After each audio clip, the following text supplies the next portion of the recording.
que cada año se realiza en esta escuela. En esta tarde, para mí es un gran gusto presentar al doctor José Inés Jiménez Aquino. La charla está ahí, movimiento browniano y máquinas microscópicas. Voy a dar una breve reseña de su currículum.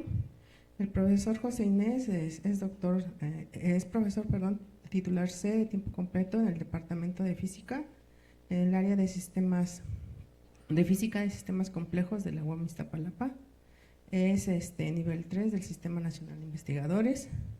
Su formación académica fue realizada en esta escuela, en la licenciatura en Física y Matemáticas, entre el año 1976 y 1980. Después realizó la maestría de Física en la Universidad Autónoma Metropolitana, Unidad de Iztapalapa, y el doctorado lo hizo en Física, Facultad de Física y Química de la Universidad de Barcelona, España, entre los años 1986 y 1989. Sus líneas de investigación abarcan los procesos estocásticos aplicados a la física, movimiento browniano marcoviano y no marcoviano, termodinámica estocástica y termodinámica irreversible.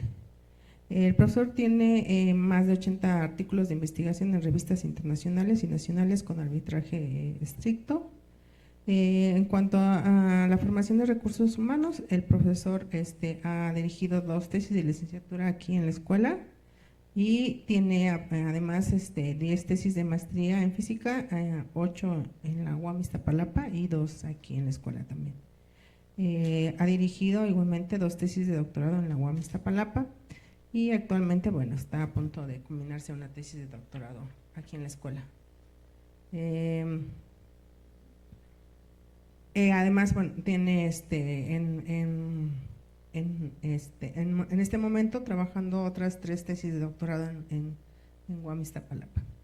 Es asesor también actual del programa de postdoctorado del doctor Juan Francisco García Camacho, egresado del ESFEM, y realiza colaboración actualmente con algunos miembros investigadores de nuestra área, que es la de termodinámica y sistemas complejos del Departamento de Física de la ESFEM. Y bueno, pues es un gusto que estés aquí con nosotros y que nos puedas presentar algo de lo que hemos estado haciendo.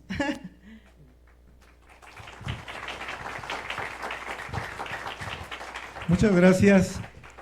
Es un honor para mí poder participar en la 30ª Reunión Nacional Académica de Física y Matemáticas, en la que los colegas de aquí del Departamento de Física y de Matemáticas se están organizando. He participado año con año y en esta ocasión pues recibí la invitación con mucho gusto y un placer poder participar. Al final quiero comentar quiénes son los investigadores con quienes estoy colaborando aquí en la Escuela Superior de Física y Matemáticas. En efecto, yo soy egresado de la escuela, ingresé en 1976 y si alguno de ustedes o ustedes conocen al doctor Gonzalo Ares de Parga, es mi compañero de generación y pues con quien también todavía tengo amistad y colaboración en la parte de termodinámica estocástica. Bueno, mi charla, como ustedes pueden ver, tiene que ver con movimiento browniano y algo de máquinas microscópicas. Y supongo que la mayoría de ustedes saben qué es el movimiento browniano. Y si no, voy a hacer un repaso breve del movimiento browniano y luego me paso a lo de las máquinas térmicas y luego máquinas térmicas y la eficiencia a máxima potencia. ¿Qué quiere decir eso? Máquinas microscópicas, después de esto, y luego la parte matemática que se encarga del estudio, de hacer descripción del comportamiento de las máquinas microscópicas.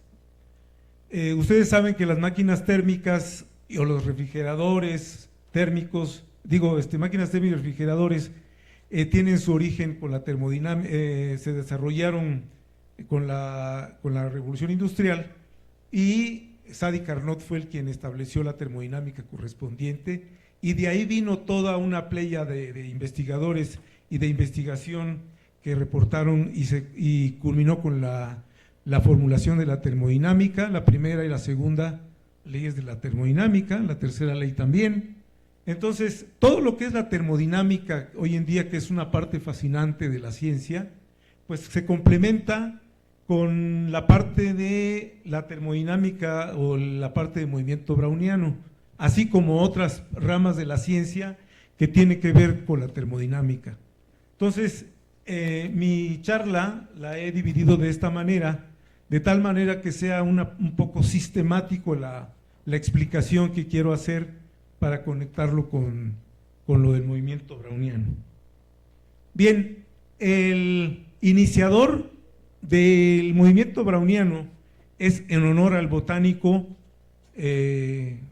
escocés Robert Brown, quien por allá por 1827 inició con las investigaciones de este. Es un grano de polen, y como ustedes pueden ver, este grano de polen tiene muchos granitos, pues, muchos granitos por ahí, y entonces él observó que estos granitos de polen, ¿sí?, se movían de manera muy curiosa, y pues simplemente se supone que decían que a lo mejor estos granitos pues tenían vida, y pues lo hizo también con materia inorgánica, y encontró que el movimiento browniano continúa con ese movimiento curioso que es un movimiento completamente errático, como voy a mostrarles más adelante. Y la pregunta que Brown se hizo es ¿por qué? ¿Por qué estos objetos o estas cositas que están ahí suspendidas en agua realizan ese movimiento tan curioso, tan desordenado, que pues cómo poderlo interpretar? ¿De dónde viene ese movimiento? Con la matemática y la física que existía en ese entonces, que eran las leyes de Newton, y la parte de lo que corresponde a la electrodinámica, pues apenas estaba en construcción, ¿no? E inclusive pues ya estaba un poco el estudio de la hidrodinámica clásica también. Entonces, ni una de esas contribuciones que existían en ese momento, ni la teoría newtoniana, ni la electrodinámica de Maxwell, ni la hidrodinámica, podían dar una explicación del origen de este movimiento.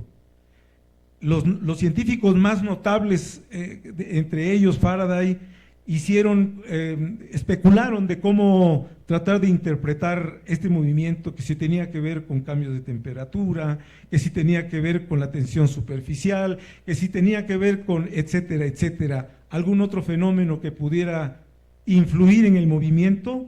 La respuesta misma de los experimentos mostraban que no era así, de manera que no había forma en aquel entonces de poder dar una explicación científica del problema. Aquí pongo y menciono, ¿no?, intentos de explicar las causas del fenómeno sin éxito alguno. Y aquí menciono a dos grandes personajes de la ciencia. Aquí está Maxwell y Boltzmann. ¿Qué hicieron Maxwell y Boltzmann? Ellos crearon la teoría cinética molecular de los gases. Entonces, Maxwell propone una distribución de velocidades de moléculas en un gas de temperatura fija. Y Maxwell se encargó de dar explicación microscópica de las leyes de la termodinámica, usando la teoría cinética molecular. Es decir, entre ellos dos crearon la descripción microscópica de la materia a través del estudio de los gases. Con ello nace la teoría cinética molecular de Maxwell y Boltzmann. Los padres de la teoría cinética molecular finalmente se le atribuye a Boltzmann porque él dio el estudio de la cinética, la probabilidad, la dinámica de la probabilidad de las moléculas de un gas, de átomos o moléculas de un gas. Por eso existe hoy en la literatura la ecuación de Boltzmann, que es una ecuación íntegro diferencial muy complicada de resolver, y la gente ha trabajado mucho en eso. ¿Qué tiene que ver? La pregunta es, ¿qué tiene que ver la teoría cinética con lo del movimiento browniano. Algo tenía que sugerir estas personas. ¿Okay? Bueno, antes de esto, la pregunta es, también en aquel entonces, vean ustedes, Brown en 1928 publica su artículo sobre el estudio del polen, de los granos de polen, que hacían todo eso, esos experimentos. La conclusión que se llegó es que sean orgánicas o inorgánicas las partículas, realizan movimiento browniano a nivel microscópico. Y la otra pregunta es, ¿qué hicieron Maxwell y Boltzmann? Crear la teoría cinética. ¿Y qué hace Adolf Fick? Pues Adolf Fick describe lo que es el fenómeno de la difusión, y esto lo experimentamos en casa. Cuando vertemos café en agua caliente, el café, si no lo agitamos, simplemente vemos que hace este proceso natural que se difunde en el agua, y llega un momento en que el agua adquiere un color entre cafecito y uniforme. Y uno pensaría que ahí está todo quieto, está todo sin movimiento, pero no es así, porque microscópicamente se ve que las partículas de café o las gotas de tinta se están moviendo. Y esa es eso tiene, bueno, lo que estamos viendo aquí es un ejemplo claro y contundente de lo que es el movimiento browniano. Pero la pregunta es, ¿qué es el proceso de difusión? Es un fenómeno de transporte que ocurre en la naturaleza, que involucra el intercambio de masa, energía y momento. Fue estudiada y descrita como teoría fenomenológica por el médico y fisiólogo alemán Adolf Fick. Entonces, uno se pregunta otra vez, lo que yo quiero mostrarles el día de hoy es el movimiento browniano, pero tiene una razón y una explicación de cómo se resolvió y quiénes lo resolvieron y por qué, el por qué esto de lo de Maxwell y Boltzmann y por qué el fenómeno de la difusión. En aquel entonces, el fenómeno de la difusión, Fick propone que es un fenómeno de transporte en el que el flujo de masa tiene este comportamiento. Este es un comportamiento completamente fenomenológico, es decir, a base de experimentos él concluye que el flujo de masa de materia que se está difundiendo, y esta es la concentración en un punto y al tiempo t. Nada de lo que estamos aquí analizando tiene que ver con la parte microscópica, todo es de hidrodinámica clásica. Esto es la concentración de la sustancia en un punto X al tiempo t. Combinado con eso, él involucra otro de los principios importantes de la hidrodinámica, que es el principio de conservación de la materia. Esto es la ecuación de continuidad. Todo lo que entra es lo mismo que sale. En una manguera, ustedes ven que pasa agua uniformemente y sale del otro extremo de la manguera la misma cantidad de agua. Si tenemos un agujero en la manguera, se va a escapar agua, entonces hay un sumidero o sale agua y ya no sale la misma cantidad que entra. Y viceversa, ¿no? Entonces hay fuentes o sumideros. Si tapamos la manguera y echamos agua por un agujero, ya no va a salir la misma cantidad que entra, porque pusimos un agujero donde estamos metiendo agua. Entonces no hay fuentes y sumideros, entonces hay una ecuación de continuidad. Y cuando uno hace estas dos combinaciones, uno encuentra la ecuación de difusión, la ecuación que gobierna la dinámica de esa tinta o de esa cantidad de café que se vierte en agua. Su comportamiento es de esta forma. Y eso es la hidrodinámica clásica. Muy bien. La siguiente pregunta es, una vez que ya se tenía la parte de la teoría cinética y lo de la hidrodinámica, la teoría cinética, ¿qué hizo? Hizo lo siguiente. Dicen, como ya llegaron Maxwell y Boltzmann nos dicen que ya existen partículas que colisionan, porque así lo establece Boltzmann, que primero ya son partículas, ya son microscópicas, ahora colisionan entre ellas. Entonces alguien se preguntó y dijo, entonces el movimiento browniano se debe a la colisión de las moléculas de agua con el polen. Esa fue la primera de las hipótesis que comenzaron a tratar de resolver el origen del movimiento browniano.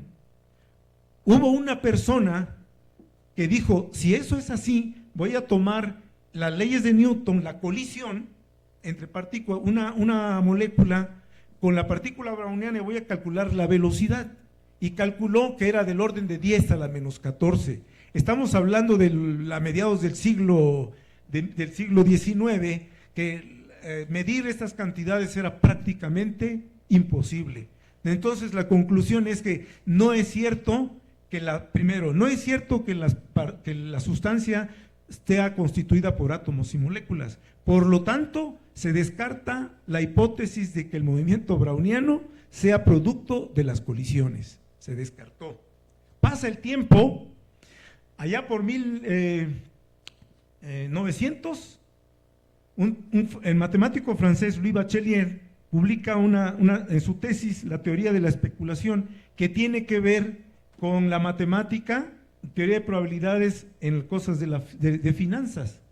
Se menciona que Louis Bachelier fue el primerito que resolvió el problema del movimiento browniano, pero también está el señor Einstein, que en 1905 publica un trabajo. Ese no es el título de su artículo original, lo voy a poner después, nada más para ser más un poco resumido. Investigaciones sobre el movimiento browniano. Eso fue y publicado en un librito, en un artículo de la Dover. Ahí está lo que él hizo en alemán, y después se tradujo al inglés, y aquí está tal cual, ¿no? Las ecuaciones son tal cual. Entonces se hizo la traducción en inglés aquí. Y la pregunta es, entre los dos, ¿a quién se le atribuye realmente la solución del problema del movimiento browniano? Aquí se utiliza una matemática para describir la teoría de la especulación, y se supone que tiene que ver con la parte del movimiento browniano. Bueno, pues eso, los matemáticos seguramente han de saber que esto es así, pero nosotros los físicos nos preguntamos, se preguntaron, y nosotros creemos que el que realmente dio la pauta para que se le diera el reconocimiento a Einstein en su contribución al movimiento browniano es que él sugirió en su teoría la cantidad matemática o la cantidad física que los experimentales tenían que realizar en el experimento en el laboratorio. Es decir, Einstein dijo, señores, ustedes tienen que medir esta cantidad para que entonces creamos que la teoría de Boltzmann es correcta. ¿Por qué? Porque Einstein se basó en las ideas de Boltzmann para resolver el problema. Ahora, fíjense bien, Einstein fue capaz, ahí es donde viene el punto de lo de la difusión, fue capaz de intuir que el movimiento browniano podría interpretarse como un proceso de difusión a nivel microscópico. Entonces Einstein pensó así, dijo, esta tinta es un conjunto de partículas chiquitas, partículas brownianas. Él ya tenía en mente algo que tenía que entender y que tenía que difundirse en el estado final. Ahí están las partículas en su estado estacionario. Entonces el proceso de difusión visto desde un punto de vista microscópico, esa fue la idea de Einstein. Y entonces, ¿qué hizo? El señor, teniendo al del orden de 25 o 26 años, ideó una matemática capaz de resolver el problema. Y este es el título de su artículo: sobre el movimiento de pequeñas partículas suspendidas en fluidos estacionarios, como lo demanda la teoría cinética molecular del calor. Aquí está Boltzmann. Esto es Boltzmann, pero él intuye que el proceso de difusión tenía que verse desde el punto de vista microscópico, y por lo tanto él tenía que llegar a la misma ecuación de difusión de Fick, pero no para la concentración, sino para la distribución de probabilidad. Ahí está la contribución extraordinaria, sorprendente y magnífico de Einstein. Y entonces, sus dos hipótesis fueron, fíjense bien, el movimiento es causa de muchos impactos sucesivos, del orden de 10 a la 23 segundos, en un segundo, con los átomos o moléculas del fluido. O sea que ya no era, el problema de las personas que estaban, de los científicos que decían que no era producto de las colisiones, es que estaban pensando en un átomo con la canica grandota. Pues un átomo en la canica no le va a hacer absolutamente nada. Pero Einstein pensó en Maxwell y dijo, es que el señor Maxwell tiene una distribución de velocidades. O sea que hay un movimiento de un conjunto enorme de velocidades que ya no son unas, sino son 10 de 10 a la 23 que le están pegando en un segundo. Y esas, señor Einstein dijo, me canso que la mueven. Y lo movieron. Las partículas, ¿sí? Y dijo que, y entonces, y supuso el siguiente paso audaz fue, el movimiento se puede describir probabilísticamente en términos de colisiones estadísticamente independientes. Aquí está metiendo muchos conceptos, varios conceptos que los físicos matemáticos que hacemos teoría de movimiento browniano, tiene que ver con lo que nosotros llamamos procesos markovianos, procesos que se realizan sin memoria, pero estos probabilísticamente en términos de colisiones estadísticamente independientes. La partícula da un salto, un movimiento así, y luego en zigzag. Cada trayectoria no tiene nada que ver con la anterior. Y ese es un proceso que se conoce en el lenguaje de teoría de procesos estocásticos, un proceso markoviano que se realiza sin memoria, ¿no? Pero bueno, esos son detallitos que… Bueno, ¿qué hizo Einstein? Einstein hizo lo siguiente, voy a ser breve, no voy a poner muchas ecuaciones porque no viene al caso, por eso es el punto, ¿no? Ahí está. Obtuvo la ecuación de difusión para la densidad de probabilidad. Él, para llegar a esta ecuación, no solamente, créame, no solamente fue así por obra del Espíritu Santo, él intuyó, inventó o creó, o como ustedes quieran llamarle, una ecuación que le permitió llegar a esta ecuación. Esa ecuación en el lenguaje de los matemáticos se conoce como ecuación de Chapman-Kolmogorov, para que finalmente llegue a esta ecuación. Y Einstein, cuando llega a esta ecuación, encontró que el coeficiente de difusión tiene que ver con la constante de Boltzmann, la temperatura del fluido y el coeficiente de fricción. Eta es la viscosidad del fluido y A es el radio de la partícula browniana, la caniquita o la canica. La viscosidad y A el radio de la partícula. Y la solución de esta ecuación, como ya se sabía desde la hidrodinámica clásica, pues simple y sencillamente es esta. Y esta es una distribución normal, es la distribución gaussiana. Y entonces, que corresponde a la distribución normal o gaussiana. Einstein dijo, el desplazamiento cuadrático promedio que tienen que medir los científicos, los experimentales, es esta cantidad. ¿Ok? Es 2 veces esa constante y es una línea recta. De manera que aquellos que tendrían que hacer el experimento tenían que medir esto, y si eso fuera una línea recta, pues con eso habría resuelto el problema. Bien, viene otro personaje que se preguntó. Lo que hizo Einstein es notable, pero yo puedo hacerlo de otra manera. Y esto fue el señor Paul Langevin. Y por cierto, aquí están los dos en una foto. Publica un artículo que dice sobre la teoría del movimiento browniano, que traducida al inglés es teoría del movimiento browniano. En inglés se tradujo el artículo de Langevin en 1997, muchos años después, ¿no? 1908, que salió el artículo de Langevin. ¿Qué es la ecuación? ¿Qué quería Langevin? Langevin quería, mediante las hipótesis de Einstein, colisiones ahí está la gráfica, aquí están las moléculas o átomos del fluido, aquí está la canica, y lo que se ve aquí son esta es la trayectoria totalmente errática, totalmente azarosa de esa canica, consecuencia de las colisiones con las moléculas o átomos del fluido. Esa es una trayectoria estocástica. Y esa trayectoria estocástica es la que describe esta partícula como consecuencia de las colisiones. Y la pregunta es, bien, Einstein ya hizo para calcular x cuadrada, pero la pregunta es, ¿cómo sigo la dinámica de esta trayectoria? Esa es la otra pregunta que se hizo Langevin, y Langevin propuso la segunda ley de Newton.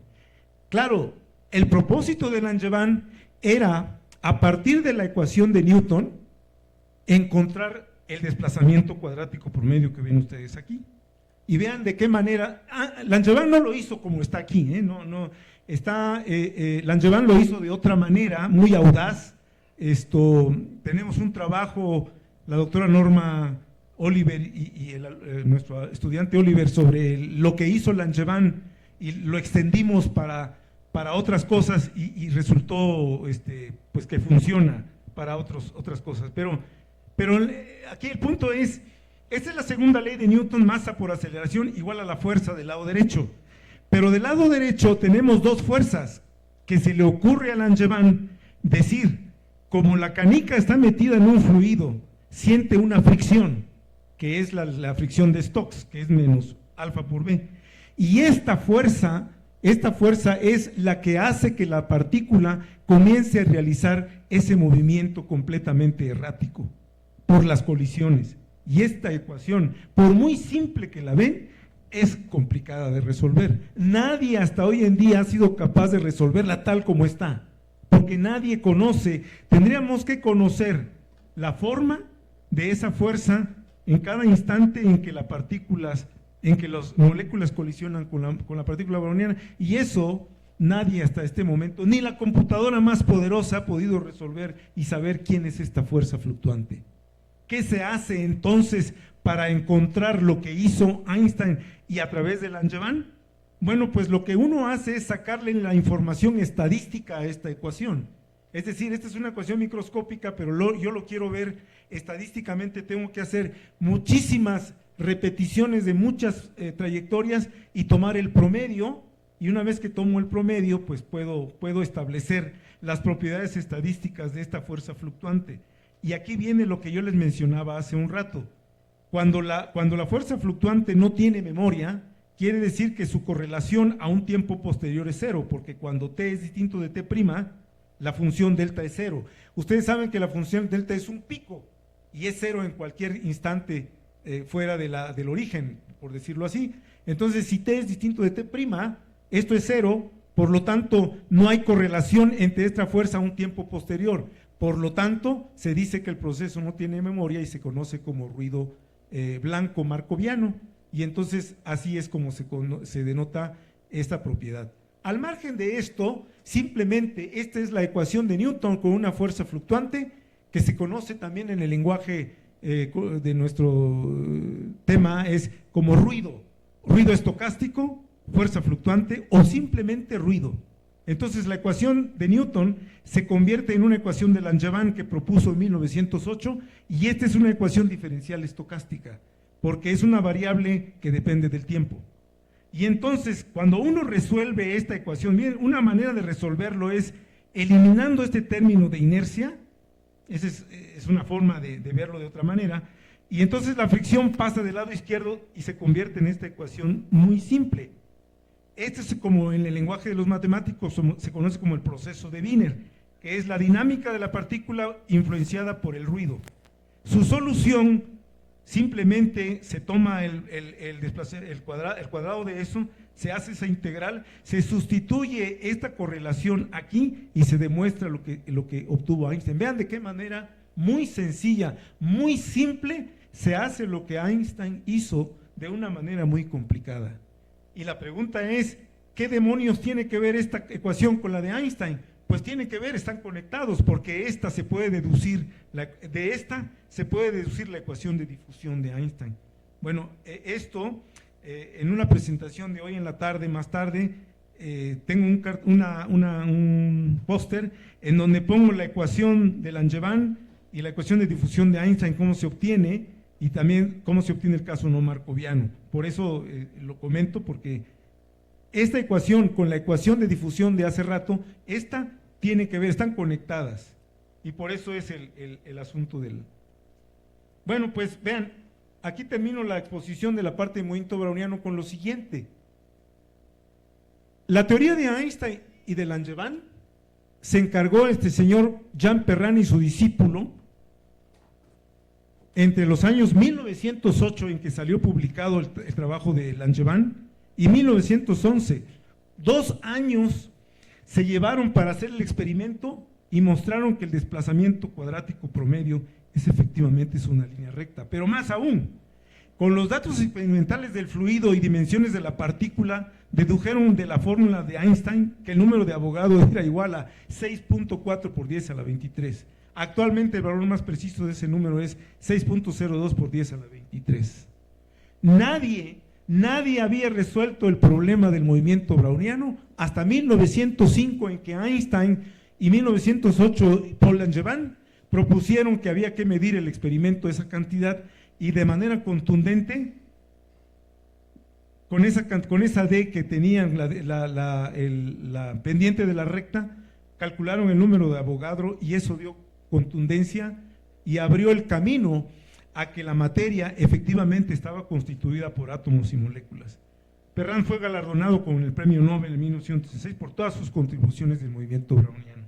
Entonces, en esta plática quería yo comentarles esto para motivar a dónde quiero llegar con lo de las máquinas térmicas, ¿no? Entonces, ¿qué tiene que ver? Aquí viene lo del desplazamiento cuadrático promedio. Vean, cuando uno ve aquí un montón de trayectorias estocásticas, esta es una partícula, una de las que están ahí, las gotas de tinta o de café, realizan este movimiento conforme se van difundiendo, y otra realiza este otro movimiento, y otra, etcétera.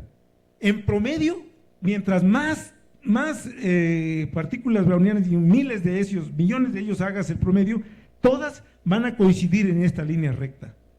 Este es el resultado de la simulación de uno de nuestros artículos, en donde Oliver y este muchacho Norberto hicieron la simulación numérica de la ecuación de Langevin, y miren, aquí está toda la precisión. Esta es la parte de la línea recta y esta es una parábola.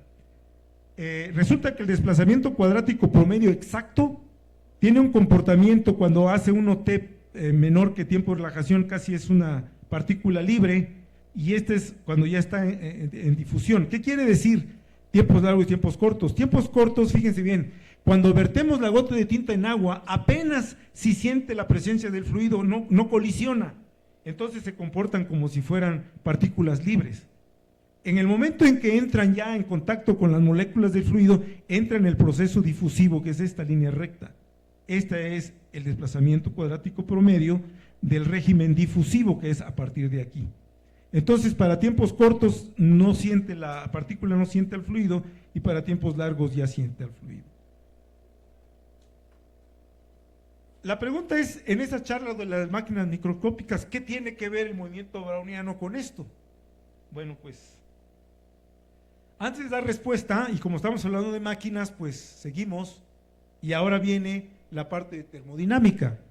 Si varios de ustedes han llevado el curso de termodinámica, ya saben que es el ciclo de Carnot, y ya saben que es una máquina térmica. Una máquina térmica es aquel dispositivo que convierte energía en trabajo, pero no toda la energía que recibe la convierte en trabajo, porque entonces, si así fuera, estamos violando la segunda ley. Entonces, parte de la energía que recibe, parte lo convierte en trabajo y la otra parte la desecha. Entonces, toda máquina térmica, todas, inclusive las microscópicas, pero todas hacen esa función. Y aquí estoy pintando nada más la de Carnot, porque pues es la que es muy simple, ¿no? De 2 procesos isotérmicos, 2 procesos adiabáticos, absorbe calor en un proceso isotérmico de expansión y otra de expansión adiabática, y luego se comprime isotérmicamente y luego se comprime adiabáticamente y hasta llegar al punto inicial. Carnot propuso cuál era la eficiencia de toda máquina térmica, y en particular Clausius, con la segunda ley, pudo demostrar que para la sustancia operante es un gas ideal, pudo demostrar que la eficiencia es precisamente 1 menos la temperatura menor entre la temperatura mayor y esto siempre es menor que 1 por esta característica. Esto nos muestra que la segunda ley de la termodinámica, ninguna máquina real, ninguna, o al menos hasta el momento, ha sido capaz de ser mayor que la eficiencia de Carnot. Todas las máquinas reales cumplen con esta condición por la segunda ley. Pero además, esta es una máquina totalmente ideal. Nadie tampoco que yo sepa haya creado una máquina de Carnot al 100%, porque entonces tendríamos una máquina una eficiencia mucho más nadie ha podido crearla, ¿no? Entonces, la parte de las máquinas térmicas vienen las leyes de la termodinámica y las gobiernan el ciclo de Carnot o las leyes los teoremas de Carnot, etcétera, etcétera, ¿no? Todas las máquinas de Stirling, de Ericsson y demás. Aquí está la de Stirling, que es dos procesos isotérmicos, dos isocóricos a volumen constante. Y aquí vemos que aquí entra calor, sale calor y que se le llaman regeneración. Cuando hay regeneración completa, que entra y sale calor, entonces la eficiencia de la máquina de Stirling, la máquina macroscópica, sigue siendo la misma de Carnot. Pero aquí viene una cosa muy importante. Para todo proceso cíclico cuasiestático, la potencia de salida, así como se define, es el trabajo entre el tiempo. Como es un proceso de equilibrio cuasiestático quiere decir que es casi estático, entonces el tiempo es infinito, por lo tanto la potencia de salida es 0. Entonces, toda máquina que realice un proceso cíclico cuasiestático, su potencia de salida es 0 por definición, W entre T, y como es un proceso lento, pues potencia de salida 0. Fíjense bien las limitaciones. Toda máquina térmica, sus implicaciones prácticas están limitadas. Para lograr un ciclo reversible, uno necesita trabajar con ciclos infinitamente lentos y la potencia de salida es 0. Esto en la práctica creo que no es importante, está limitado. Si el proceso se lleva a cabo durante un tiempo finito, entonces el proceso cíclico ya no es de equilibrio, ya no es cuasiestático y la potencia de salida es diferente de 0. De aquí surge la llamada termodinámica de tiempos finitos.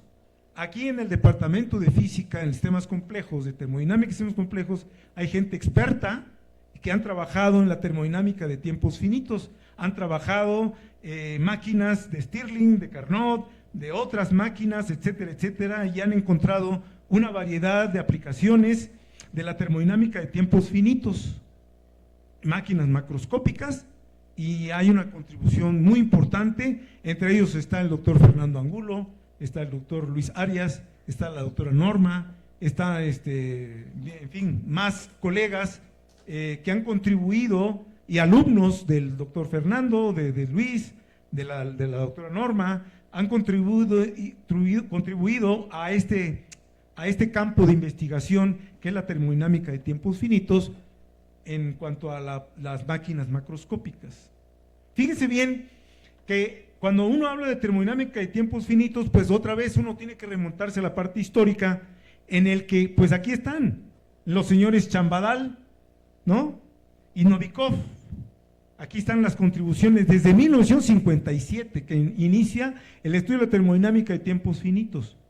Y sin embargo, en la literatura, en una revista que ahorita voy a mostrar, Curson y Albon, en 1974 publican un artículo muy interesante que ya lleva no sé cuántos miles y miles de citas en la literatura, y fue publicada en una revista no de investigación, sino una revista en el American Journal of Physics de docencia, de enseñanza.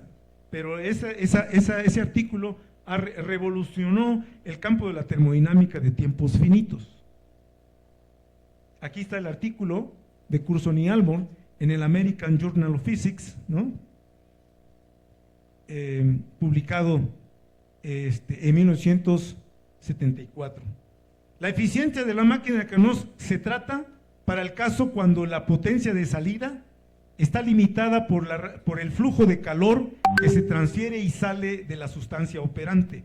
O sea que la sustancia operante emite flujo de calor a las isotermas, ¿no? Y finalmente, con un poco de matemáticas, ellos demuestran que la eficiencia, fíjense bien, es muy parecido a la de Carnot, es 1 menos, pero es la raíz de T2 entre T1, donde T1 es la temperatura mayor, T2 es la temperatura menor, la fuente fría. Aquí se ve, y ellos demostraron esto, donde T1 y T2 ¿sí? son las temperaturas respectivas de la fuente caliente y fría. Dice, también muestra que la eficiencia de la existencia de máquinas que están bien descritas por este resultado. ¿Qué dijeron ellos aquí? Que esa eficiencia concuerda con las máquinas de alguna manera reales que operan en las distintas plantas que existen en el mundo. Esa es una de las contribuciones revolucionarias desde mi punto de vista de la termodinámica de tiempos finitos.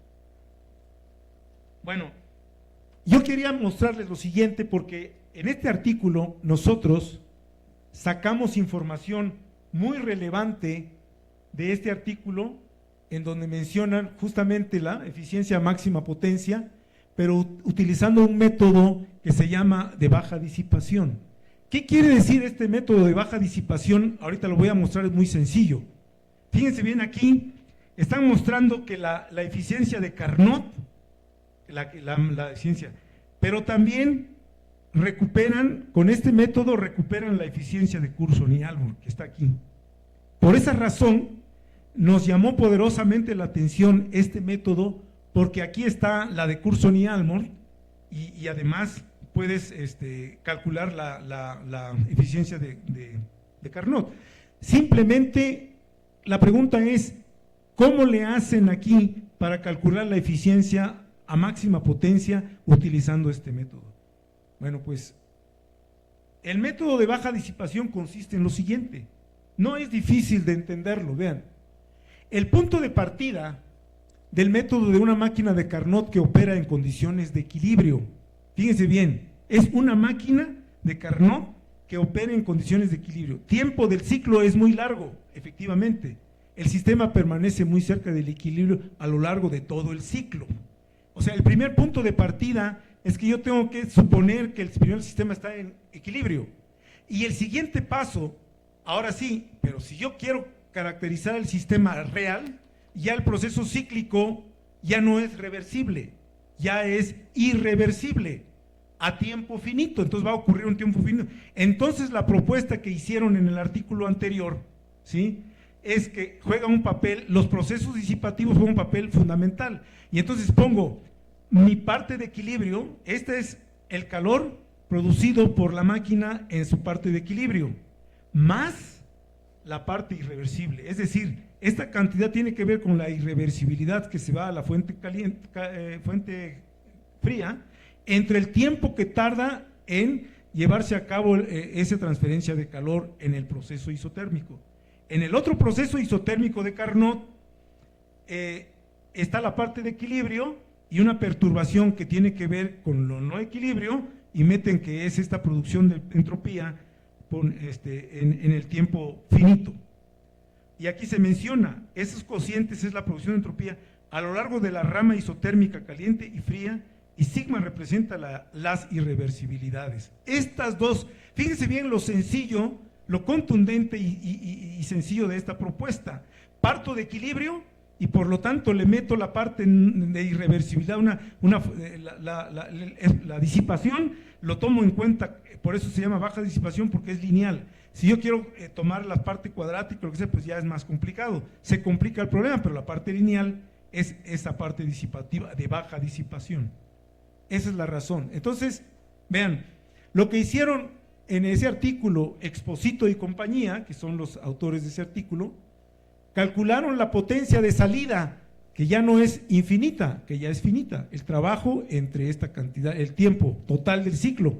Y bueno, para no hacerles tan cansado los cálculos, aquí está el calor anterior que pinté, la otra, y entonces jugando, y luego entonces uno dice, ¿qué quiere decir potencia máxima? Pues maximizamos la potencia de salida, derivando la potencia con respecto al tiempo y igualamos a cero. La única solución físicamente aceptable es para estas condiciones. La T que se lleva a cabo en el proceso isotérmico caliente y en el proceso isotérmico frío, ahí están. Ahí están las irreversibilidades, ahí está la producción de entropía, ahí están las temperaturas de las fuentes. Así fue como estos señores llegaron a ese resultado y la eficiencia a máxima potencia, ahí está, los tiempos y la eficiencia a máxima potencia. Y, oh sorpresa, si sigma de C y sigma de H es igual a sigma, se llama disipación simétrica. Toda la irreversibilidad que se va que se presenta en la isoterma caliente y la isoterma fría son iguales. En estas condiciones recuperan de una manera sencilla, simple y natural la de Curzon y Almor. Poderosamente la atención nos llamó la atención esta ecuación, este método, y dice que la eficiencia está, así como lo ven, está acotada cuando toman este cociente a cero, cuando toman infinito, la eficiencia máxima pues está acotada entre las dos cantidades del ciclo de Carnot. Y aquí vean esta figura. Aquí se está mostrando la eficiencia máxima, las cotas inferior y la cota superior. Dentro de esa cota inferior está la Curzon y Almor, mira, ahí se ve la línea roja. Los puntitos negros representan la eficiencia a máxima potencia que caen en esa región. Esta que está ya, esta máquina o esta planta que está aquí no está trabajando a eficiencia de máxima potencia, y estas dos que están aquí más o menos, y esta que está aquí también más o menos, pero las que están aquí están trabajando, estas están en el borde, están trabajando las plantas que están trabajando reales, plantas reales que están trabajando a la eficiencia a máxima potencia dada por esa expresión que les pinté ahí arriba. Ese trabajo, aquí están las plantas que se ven aquí, son varias de ellas, y todos esos puntitos negros corresponden a estas cantidades que ustedes ven aquí. Bien, entonces con eso la parte macroscópica, la termodinámica de tiempos finitos, hasta ahorita nada tiene que ver con movimiento browniano. Y ahora uno dice, ¿qué se puede decir acerca de las máquinas térmicas microscópicas? ¿Es posible construirlas? Bueno, primero, perdón por la error aquí acerca de gramática, pero bueno, ok. La pregunta es, ahora viene la parte de máquinas chiquitas, las microscópicas. Hay una rama de la ciencia hoy en día que es la nanociencia y la nanotecnología. Con los avances sorprendentes, la nanotecnología, los científicos intentan vencer los retos para lograr construir nanomáquinas artificiales capaces de realizar múltiples metas, vean, para el transporte de carga dentro de las células o a lo largo de microcanales, aniquilando células de manera selectiva. O sea, hoy en día ya muchas cosas en la medicina, para eso se están haciendo las nanomáquinas. Mediante pinzas ópticas ya es posible atrapar, controlar y manipular biomoléculas, partículas coloidales, controlar el doblamiento y desdoblamiento de proteínas. ¿Qué cosas no son capaces las máquinas o las pinzas ópticas? Son capaces de muchas cosas que nosotros estamos sorprendidos de ver tantos avances tecnológicos. Bueno, pues, ¿qué es una pinza óptica? Es un instrumento que usa un rayo láser, ¿sí?, para proveer una fuerza atractiva o repulsiva tipo oscilador armónico para atrapar y manipular físicamente objetos chiquitos. Aquí tenemos una partícula, esto simula una trampa, y aquí estamos simulando que esta fuerza con la que atraemos y repelemos esa partícula mediante rayo láser, ¿ok? Entonces, cuando vean ustedes una pinza óptica, esencialmente estamos hablando de un instrumento que usa rayo láser para manipular una partícula que en forma de fuerza, que es la fuerza de oscilador armónico, y es la fuerza más sencilla. Entonces aquí está la figura del atrapamiento de una partícula. Y este fue el señor que recibió el premio Nobel, el padre de las pinzas ópticas, que hoy en día lo usan para hacer muchas cosas, ¿no? Bien.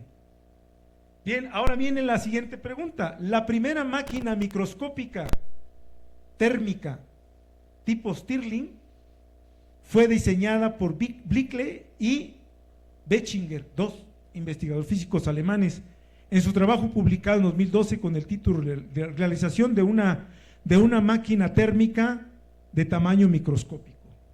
Ahí está. La pregunta ahora es, fíjense bien, si este es el ciclo de Stirling que nosotros conocemos, dos procesos isotérmicos y dos procesos isocóricos a volumen constante, ¿cómo lo traslado al lenguaje de una máquina microscópica? Bueno, pues lo voy a trasladar, atrapo a una partícula con rayo láser en una trampa armónica, la controlo, como ya sé que lo puedo controlar, manipular, entonces la controlo y cuando yo quiero pasar, no cambia el volumen a otro estado, a una expansión, lo cambio a otro estado de equilibrio y luego lo llevo a una compresión isotérmica y luego un cambio en el volumen, ¿no? Un cambio de temperatura a temperatura caliente, a volumen constante. Bueno, lo que hago aquí es, no cambio la rigidez del potencial bajo, pero cuando voy de aquí a aquí, al siguiente en el estado termodinámico, hago que la rigidez sea menor. Entonces controlo la rigidez de la partícula mediante la pinza óptica. O sea, lo que estoy diciendo es, una máquina microscópica tipo Stirling es aquella que yo puedo atrapar una partícula en un potencial tipo pinza óptica armónica, una trampa armónica, y puedo cambiar el volumen, por decirlo entre comillas, la rigidez del potencial haciendo ese proceso cíclico. Y aquí los señores muestran claramente en el experimento, es un artículo experimental en donde muestran esto, y aquí viene, fíjense bien, la eficiencia a máxima potencia, y aquí viene la eficiencia de Carnot, esta que está aquí, la línea recta. Entonces, conforme el tiempo se hace infinitos, el tiempo va creciendo, todas van concluyendo en la parte de lo que es la máquina de equilibrio de Carnot, la eficiencia de Carnot. Entonces, con este fue publicado en una revista muy importante, en 2012. Comienza la era de la construcción de máquinas microscópicas, pero tomando una partícula browniana. He ahí el punto, la partícula browniana, ¿no? Entonces ya entra el movimiento browniano. ¿Por qué se está haciendo movimiento browniano? Evidentemente, ¿no? Y aquí viene otra construcción de un grupo de científicos españoles, diseño experimental de pinzas ópticas para atrapar y manipular una partícula browniana, proceso adiabático realizado con una partícula browniana atrapada. Aquí son dos fuentes de rayo láser. Aquí hay una que avienta el rayo láser para llegar aquí, y esta aquí, vean, aquí está la trampa, y aquí hay dos electrodos que pueden controlar la temperatura de la trampa y la temperatura con que la partícula browniana está ahí moviéndose, haciendo movimiento browniano. Entonces, los diseños de las máquinas microscópicas comenzaron en 2012 y hoy en día pues ya llevan más cosas haciendo, ¿no? Los que nos vamos atrasando somos nosotros, que no nos da tiempo de abarcar tanto, pero ahí vamos. Entonces, las máquinas microscópicas, que quede claro, es el rayo láser que es capaz de manipularla, controlarla y hacer cualquier proceso termodinámico que uno quiera. ¿Ok? Entonces, con esto, aquí se ven, por ejemplo, la máquina de Carnot, el diseño de una máquina de Carnot, realizando aquí compresión isotérmica, compresión adiabática, expansión isotérmica. Esto es lo que hicieron los señores con la máquina microscópica, con una máquina, haciendo esos experimentos. Y luego les voy a mencionar por qué viene este tipo de figuritas que están ahí, que van cambiando en su forma, pero eso lo voy a decir más adelantito. Este es diseño experimental de la máquina de Carnot browniana. De manera que ya la parte experimental que he explicado, pues ya sabemos ahora que es una máquina microscópica, y por lo menos ya sabemos que utilizan el movimiento browniano, una partícula browniana, para hacer los procesos que se quieran. Aquí viene la siguiente pregunta: ¿Cuál es la herramienta matemática para describir la termodinámica de sistemas pequeños? Y aquí es donde viene lo complicado, pero bueno, no voy a entrar mucho en detalle, pero la termodinámica de sistemas pequeños hoy en día se conoce como la termodinámica estocástica. ¿Por qué termodinámica estocástica? Porque todos los sistemas pequeños y las gentes que hacen mecánica cuántica no me van a desmentir. La mecánica cuántica tiene su origen en la parte del principio de incertidumbre de Heisenberg. No podemos localizar a una partícula su posición y su momento al mismo tiempo. Entonces, por fluctuaciones, porque está fluctuando, porque por su naturaleza tiene fluctuaciones. Las partículas pequeñas, hasta donde uno sabe, están inherentes las fluctuaciones presentes en ellas. Por eso, la termodinámica que se ha tratado de crear para dar sustento de estos es la termodinámica estocástica. Y eso lo hizo, es el propósito de formular leyes para sistemas pequeños, micrómetros o nanómetros, muy similares a la termodinámica. Esa es la idea. Se requieren definir los conceptos termodinámicos de trabajo, de calor, de potencia, de entropía, etcétera, etcétera, a lo largo de una trayectoria estocástica que describe una partícula browniana.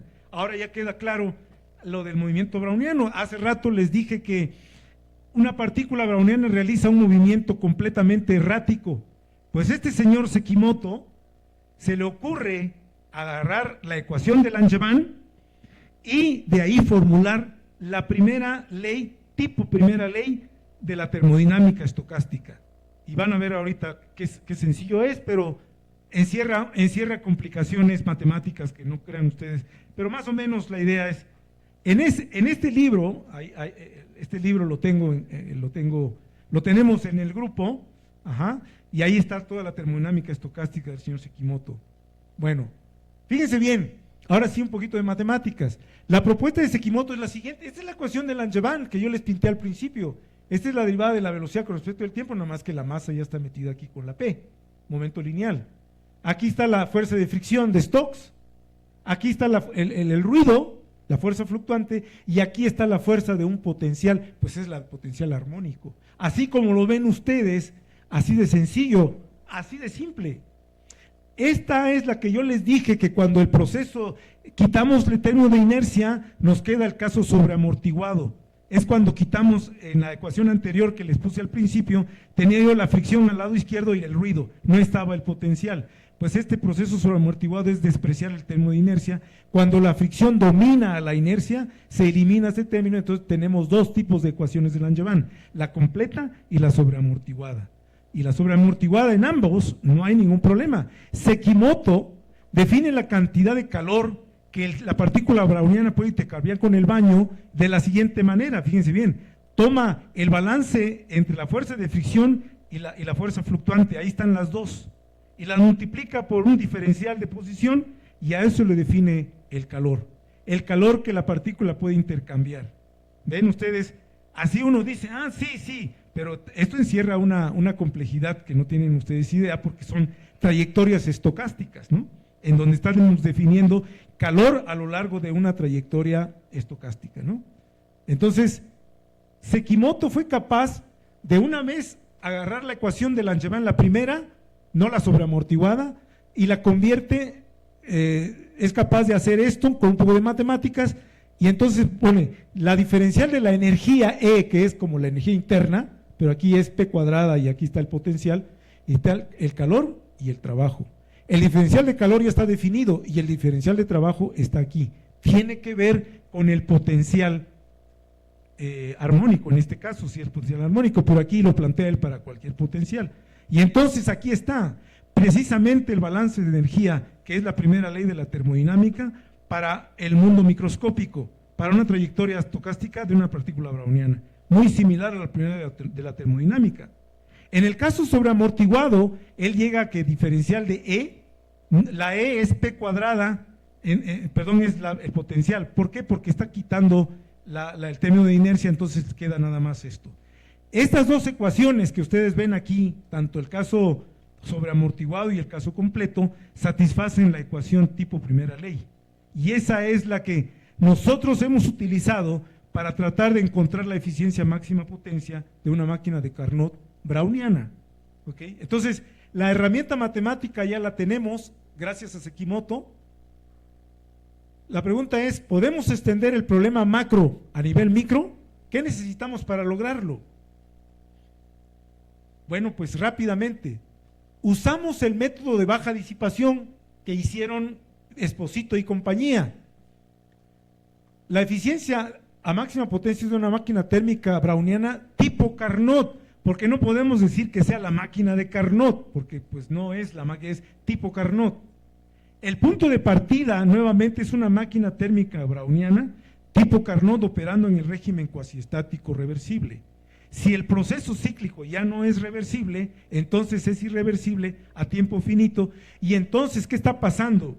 El calor que tiene la partícula browniana que libera con su entorno ya no es la Q, sino que va a ser el promedio, porque vamos a tomar muchísimos experimentos de una partícula, hacerlo miles de veces, millones de veces, entonces vamos a tomar el promedio del calor. Estamos haciendo el principio de correspondencia de las cantidades macroscópicas con las microscópicas, como lo hacemos en mecánica estadística o como se hace en mecánica cuántica. Entonces, las cantidades promedio corresponden a las cantidades macroscópicas, pero en este caso de la máquina microscópica. Entonces, tenemos las mismas expresiones que puse hace rato, exactamente la parte de equilibrio y la parte irreversible, que es lineal. Aquí la pregunta es, ¿será que para este caso, utilizando la herramienta de la termodinámica estocástica, será que puedo calcular que en equilibrio esta máquina microscópica cumple con la eficiencia de Carnot? Y bueno, pues vamos a pensar, aquí está la máquina de Carnot browniana, es decir, estoy pintando aquí esquemáticamente los procesos isotérmico. Fíjense bien, empiezo en A, tengo muy ajustada la partícula. Cuando me voy en una expansión, abro la rigidez un poquito, y luego la abro un poco más cuando me voy en una expansión adiabática, y luego lo comprimo aquí, y luego otra compresión isotérmica y llego al mismo punto. La máquina de Carnot browniana está realizando este proceso, este A, este B, este C, la partícula I, y este es D. No está realizando esta porque está fuera de equilibrio. Yo no puedo pintar fuera de equilibrio una trayectoria, simplemente estoy representando la de equilibrio como estas trayectorias, pero las de fuera de equilibrio son las que están haciendo las partículas brownianas que están atrapadas allí. Y ese es el proceso. ¿Quién las hace? Pues el experimento. ¿Quién las? Pues el rayo láser de atrapar y que hagan este proceso. Y este es el diagrama que nosotros pusimos para nuestro propósito a nivel microscópico. Y la herramienta matemática que yo quería mostrarles es, ¿cuál es el modelo matemático? Pues el de la ecuación de movimiento de Langevin, la ecuación de Langevin, del oscilador armónico. ¿Por qué? Porque tengo un oscilador armónico que es la fuerza armónica, tengo las fluctuaciones, tengo la fuerza de fricción y tengo la fuerza inercial. Y el potencial que corresponde es el potencial armónico. Y aquí la constante K tiene que depender del tiempo y la temperatura también, no pasa nada, pero la idea de baja disipación es la siguiente. Primero, nos vamos a despreciar la parte inercial y nos quedamos con la parte simplemente sobreamortiguada. Es esta ecuación, es muy simple.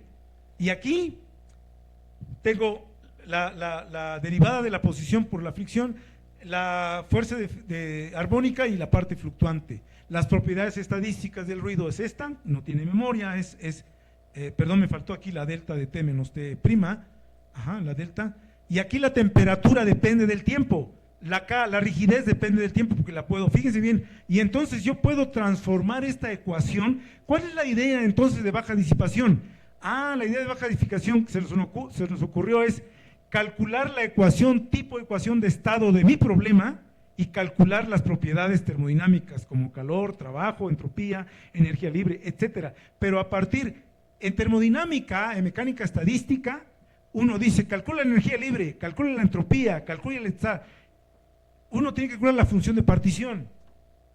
Y además, la ecuación de estado, si es que uno la conoce, la ecuación de estado de gas ideal o de Van der Waals, aquí nosotros, la ecuación de estado, ¿cuál es? Para nosotros la ecuación de estado es esta cantidad que está aquí. Se asemeja mucho a PV KT, pero aquí la B sería el volumen y la temperatura y la constante universal sería la constante de Boltzmann. Pero miren, ¿por qué nos basamos en esto, construir aquí esta ecuación diferencial? Aquí ya no interviene para nada el ruido, ya nos los quitamos. Si yo conozco cómo es la rigidez en el tiempo, dame la función y dame la función de la temperatura y te resuelvo el problema. Pero esta solución así, no puedo calcular la eficiencia a máxima potencia.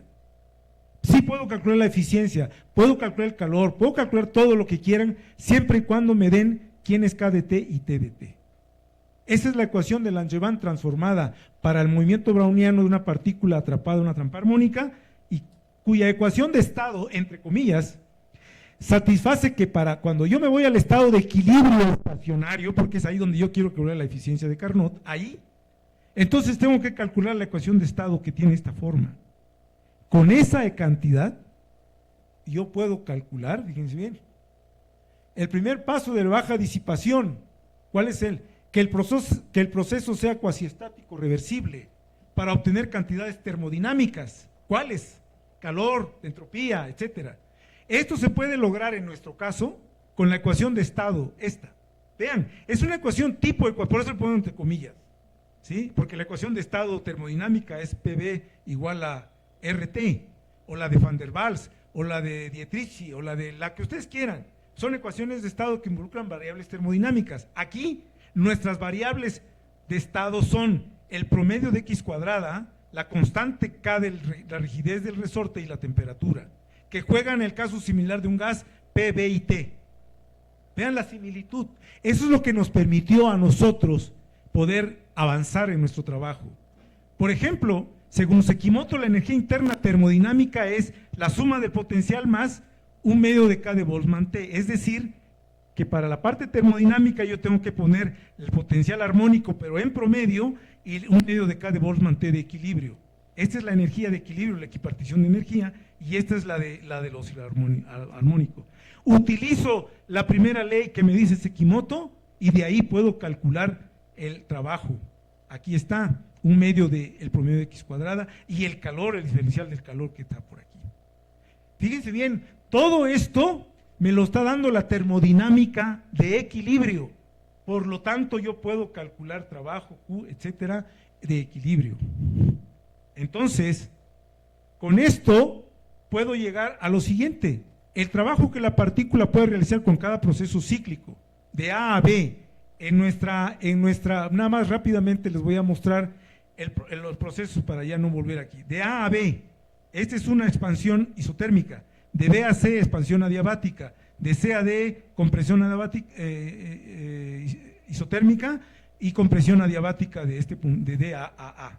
Esos procesos, como están en equilibrio, como son cuasiestáticos, los puedo calcular porque así me lo sugiere Sekimoto y así lo sugiere la parte de equilibrio, de cuasiestático. Ahí está. Y resulta que si yo hago con el gas ideal, tiene una estructura exactamente igual. En el gas ideal me sale el volumen y el volumen, pero aquí me sale la constante universal por la temperatura, ¿no? El calor, como primera ley, tiene que ver con el inverso del negativo del trabajo, pues ahí está, ¿no? Ahí está. Y luego el proceso isotérmico, el frío, ahí está, cold, ahí están, los volúmenes juegan la rigidez y ahí está. Y uno puede demostrar sin ningún problema, o sea, sus matemáticas, como decía un profesor de secundaria, es el promedio de la eficiencia de Carnot, es justamente Carnot. Si yo no hubiera llegado a este resultado, estaría yo mal. ¿Por qué? Porque en equilibrio yo sé que Carnot me garantiza que esto tiene que ser la eficiencia de esa máquina microscópica, con la herramienta matemática que me está dando Sekimoto.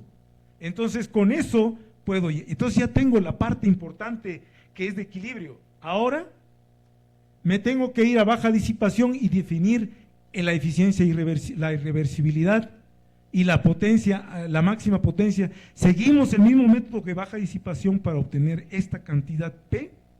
Es la misma que yo puse hace rato, es exactamente la misma, pero todos son en cantidades promedio, el principio de correspondencia, porque ahora ya estoy hablando de una partícula que va a realizar muchas trayectorias y tengo que promediarlas.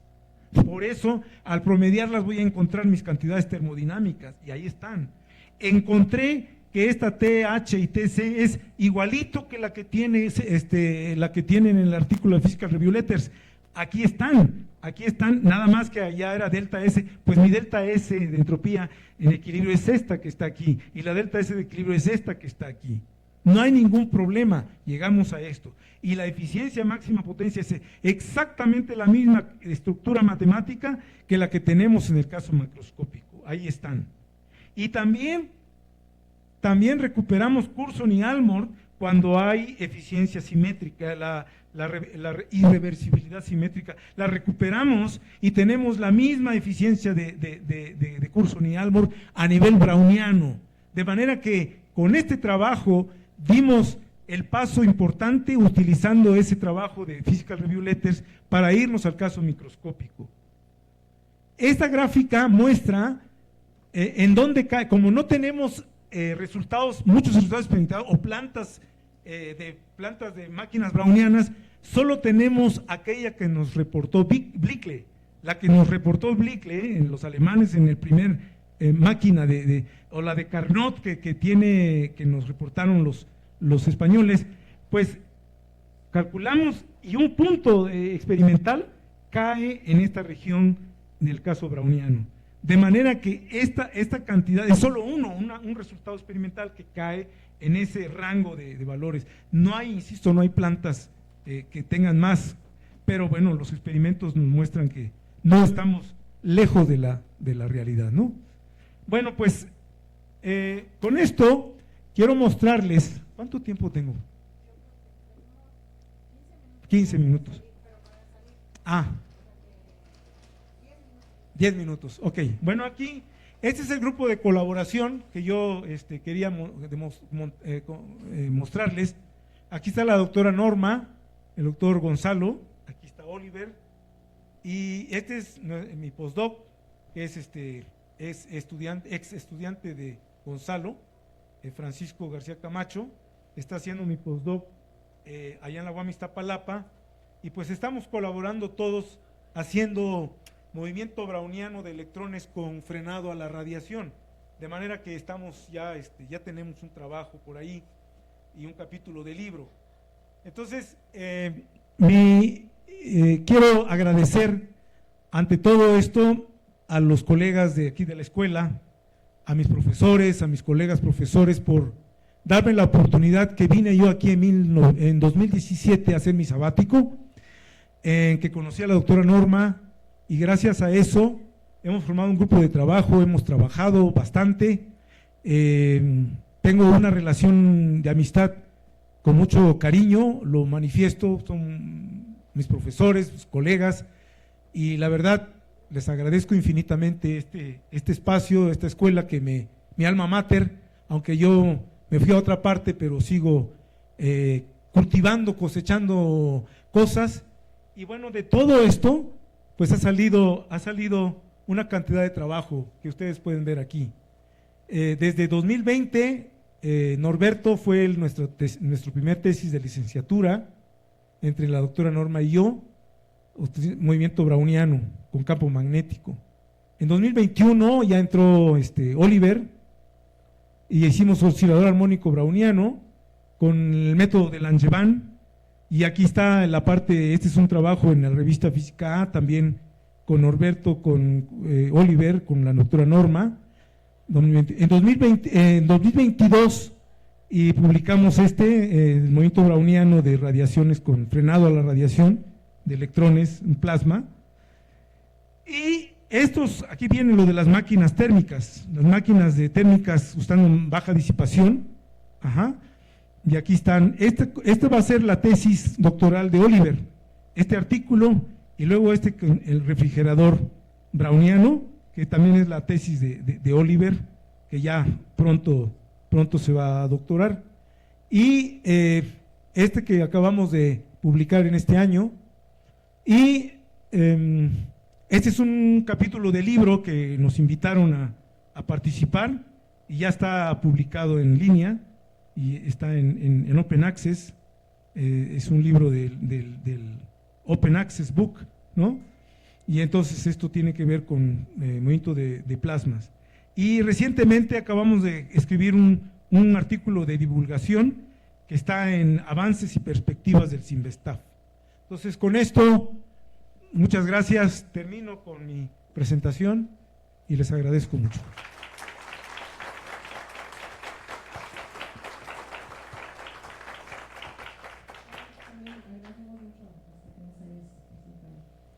Tu charla y tenemos minutos para algunas preguntas. No sé si alguien tiene alguna.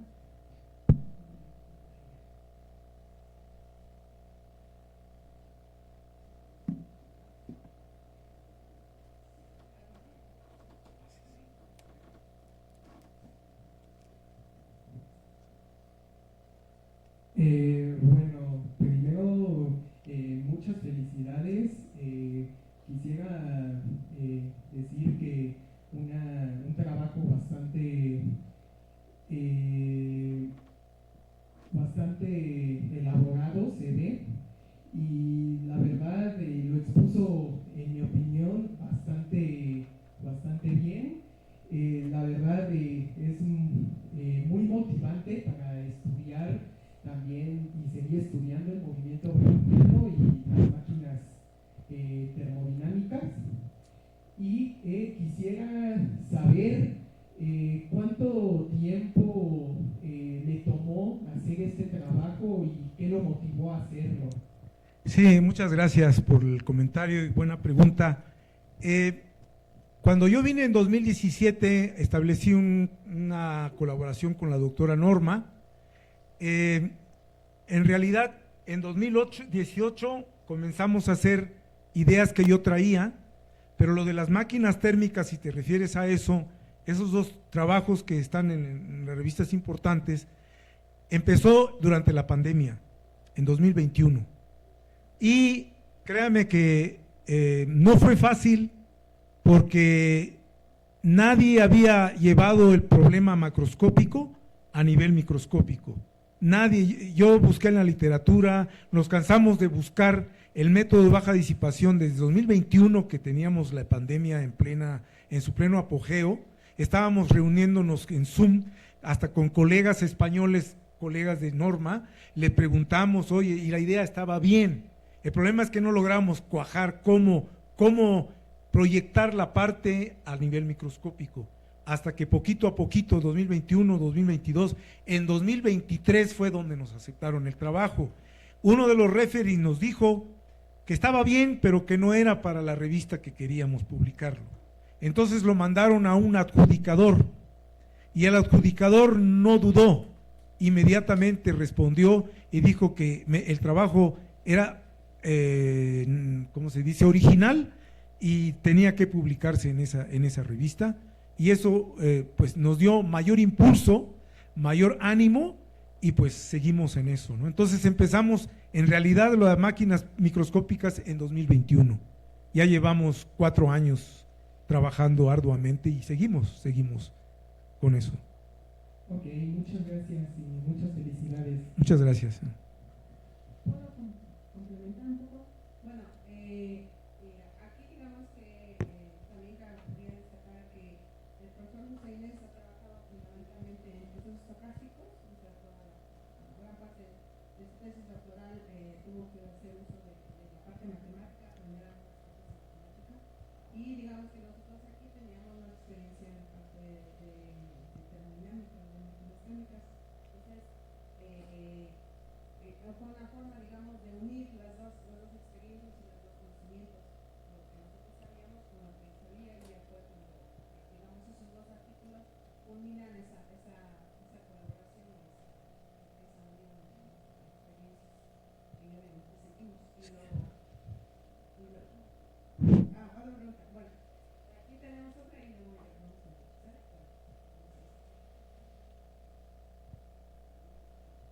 Vamos a rápidamente, una observación breve y una pregunta a la observación. Ahí donde tiene la recta y la parábola alrededor de t igual 0, obviamente la puedes ver como recta y parábola, no importa mucho, la puedes ver como una hipérbola y su asintota, aunque a final de cuentas es que Einstein sabía que la proporcionalidad con el gradiente no puede ser exacta, simplemente porque la distribución de velocidades de Maxwell-Boltzmann contempla velocidades, es cierto, con muy poca probabilidad, pero implica velocidades hasta infinito, y esto no se puede. Entonces, la partecita aquella es porque pues, las velocidades obviamente llegan hasta donde llegan. ¿Te refieres a cuál ecuación?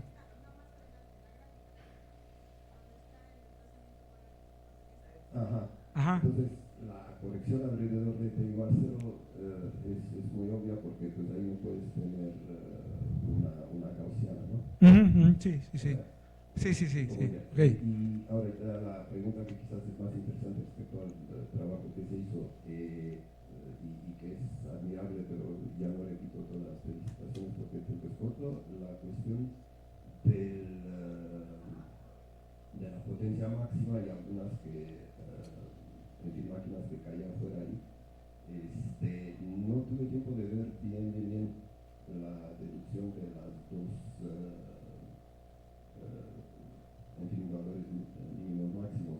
Aquí. Sí, pero en la foto. Dice ahí que quizás no operaban a potencia máxima. Yo me pregunto, ¿no quizás eran máquinas que operaban con cambios de fase? ¿A cuál te refieres? La imagen donde algunos puntos quedaban fuera de los límites y dice, bueno, aquí. Y si ven la última observación, dice, observe efficiency above and below the bounds could result from power plants not operating and that y mi pregunta es, ¿no si acaso operaban ahí con cambios de fase? Bueno, hermano, no lo sé, pero lo único lo que nos está diciendo esta gráfica, perdón, esta gráfica es la siguiente. O sea, el resultado que reportaron estos señores cuando grafican la eficiencia máxima potencia, grafican la cota inferior y la parte superior. Ese resultado que ellos reportan, si los puntitos, si las plantas, la eficiencia que calculan está aquí, quiere decir, me da garantía de que esa planta está operando a máxima potencia. Si cae aquí, lo que me da esta fórmula, la ecuación anterior, esta ecuación, si yo la grafico, voy a pintar los límites inferior y superior. Todo lo que caiga adentro, todo lo que cae adentro está en este límite. Entonces, lo que me está diciendo aquí es que toda esa región que ves aquí, estos puntitos 1, 2, 3, 4, 5, es una garantía de que esas plantas están trabajando a máxima potencia. Eso es lo que nos muestra esto. Esta que está aquí, evidentemente está fuera de ese contexto. Que esté operando a 2 fases o a 3 fases, no lo sé. Eso no. Lo único que está diciendo aquí es que los resultados muestran de las plantas que están justo en la región que me dice la fórmula que están en esas dos regiones. Por ejemplo, Curzon y Almond está perfectamente, porque Curzon y Almond calcularon la eficiencia a máxima potencia y está justamente ahí, dentro de la región en donde la marca el método de baja disipación. Todo lo que están fuera, pues no. ¿Qué requieren o qué otro método se requiere? Pues la verdad no podría precisar si, por ejemplo, resuelva yo la ecuación de Langevin, me das una KDT y una temperatura, puede calcular una eficiencia y caiga en esas regiones, tampoco lo sé porque no lo hemos hecho, ¿no? Pero esa es la razón. Bueno, muchas gracias. Tenemos una última pregunta y ya pasamos a los preguntas.